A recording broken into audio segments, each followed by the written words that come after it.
அஸ்ஸலாமு அலைக்கும் வரஹ்மத்துல்லாஹி வபரகாத்து. இப்ப நான் உங்ககிட்ட ஒரு கதை சொல்றேன். அதை நீங்க நல்லா கற்பனை பண்ணி பார்த்துக்கோங்க.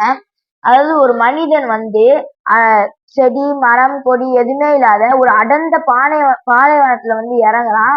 அப்படி இறங்கும் போது அவன் அவன் கூட அவனோட வாகனமும் கொஞ்சோண்டு உணவுப் பொருட்களும் இருக்குது. சரி, சற்று ஓய்வு எடுப்போம்னு சொல்லிட்டு அவன் கொஞ்ச நேரம் தூங்குறான்.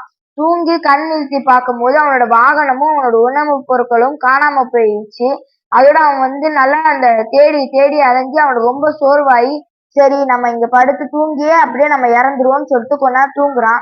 தூங்கி கண் விழித்து பார்க்கும்போது அவனோட வாகனமும் அவனோட உணவுப் பொருட்களும் மறுபடியும் இருந்துச்சு. அதை பார்த்து ரொம்ப அவன் சந்தோஷப்பட்டு அல்லாஹ் நன்றி செலுத்தலான்ற பேர்ல அல்லாஹ் கிட்ட நான் உன் ரட்சகன், நீ என் அடிமை அப்படின்னு அல்லாஹ் சொல்லிட்டான்.